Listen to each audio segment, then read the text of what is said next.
Hey everyone, hope you're all having a fantastic Tuesday. So I had a really interesting problem shown to me by one of my students in his chemistry class, and I wanted to make a video solution just because I thought it was pretty interesting. And if you ever come across a problem like this, you might want to have a little bit of help in understanding what to do in this kind of a problem. So this is a stoichiometry problem. And remember that stoichiometry is just this big fancy word that means we are comparing the ratios of products to the ratios of reactants. So that's what these coefficients represent in a chemical reaction equation like this one. So for example, we have a coefficient 2 and then another coefficient 2 right here. Sometimes we have other coefficients, and those coefficients just tell us the molar ratios, which are essential, absolutely necessary in solving any kind of stoichiometry problem.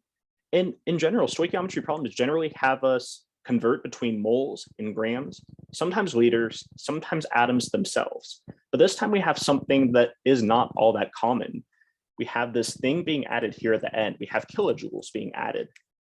And that is because this is a totally different kind of problem. I don't think I've ever seen anything like this. I've been teaching chemistry for a while, and this student happens to be one of my private tutoring students. And yeah, I've never seen anything like this before. So let's dive right in. In 2021, American natural gas power plants generated 17 gigajoules of energy per person on average. Based on the reaction shown below, how many grams of carbon dioxide are produced for every 17 gigajoules? So we're dealing with energy production here. And the math works exactly the same way, actually. So we know that if our molar ratio, for example, of this reactant to this product is this given right here, we can use that information to figure out whatever they're asking us to figure out in a standard stoichiometry problem. But in this case, we're going to be treating this figure right here just as if it were just another coefficient, another part of our molar ratio. So it's a really good idea to read through the problem once or twice, understand exactly what they're asking us to find, and understand what kind of conversions are required to get the answer that they're asking for. So they're asking us about grams, or they're telling us, they're asking us about grams. They're asking us how many grams of carbon dioxide are produced for every 17 gigajoules. So now that we have that information, we want to identify the parts of the equation that they are referring to. So they're asking about carbon dioxide, which is right here. It's one of our products. And then after that, they're asking about every 17 gigajoules. And that would be energy production. And the energy production part of our equation is right here at the end. So these are the two things we are going to be comparing. And they're trying to be sneaky. They are doing this quick unit conversion thing on us, hoping we won't know, like all teachers at some point too. So we want to keep that in mind and make sure we're using the correct units. So what I want to do is I want to start by converting kilojoules to gigajoules. So we have 892 kilojoules, but notice how they're asking about something different. They're asking about gigajoules. So what I want to do first is actually go ahead and convert this kilojoules into gigajoules. And I did the math already. I found out that 892 kilojoules is equal to 0.000892 gigajoules. So this is information we're definitely going to need. And then another bit of information we're going to need for this would be the molar mass of carbon dioxide. And the reason why I know that that's necessary is because we're dealing with carbon dioxide in our equation. We're given a molar ratio, but they're asking about grams of carbon dioxide. So that's a dead giveaway. We're going to need the molar mass. We're going to need that handy little number from the periodic table that tells us how many grams are in each mole of carbon in each of these two oxygen atoms. So the molar mass of carbon dioxide altogether happens to be 44.01 grams per mole.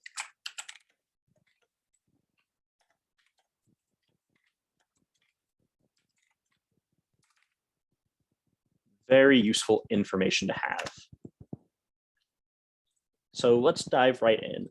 So we're going to treat this just like an ordinary stoichiometry problem in that we want to first establish our molar ratio of the two things we are comparing. So we don't have a coefficient here, so there's just an invisible one that tells us our molar ratio in this case is it's going to be 1 mole of carbon dioxide produces this many kilojoules.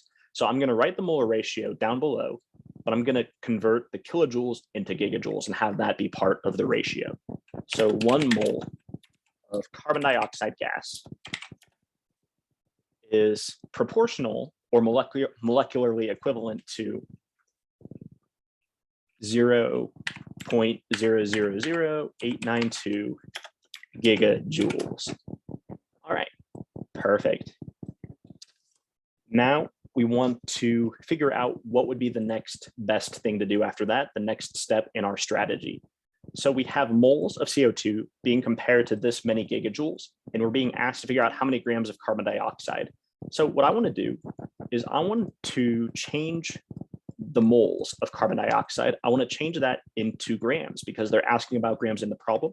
So I'm going to modify this ratio so that instead of a mole, we have 44.01 grams of carbon dioxide because that is equal to a mole of carbon dioxide.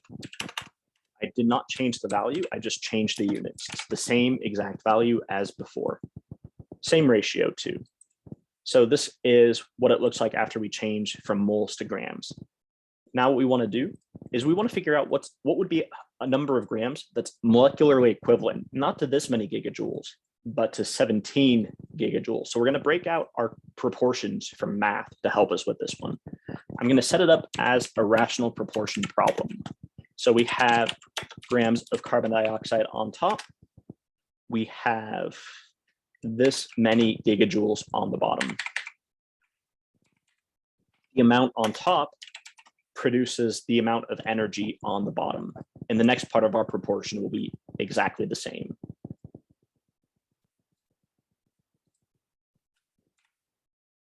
So the next part of our proportion is we don't know how many grams, so I'm going to have that be a variable. I'm going to call that X. It's going to be X grams of carbon dioxide. We don't know that yet, but we'll find out.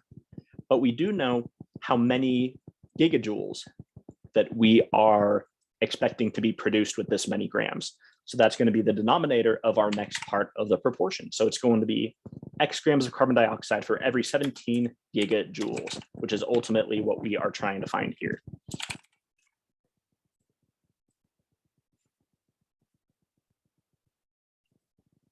So we're going to treat this just like an ordinary proportion.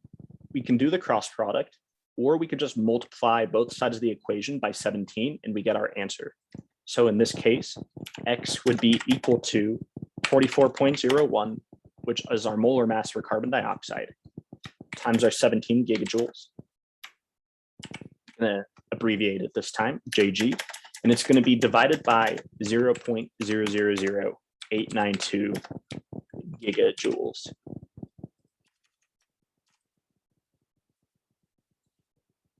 So all we need to do is figure out this answer. I'm going to use a calculator for this one, actually. I am feeling lazy today.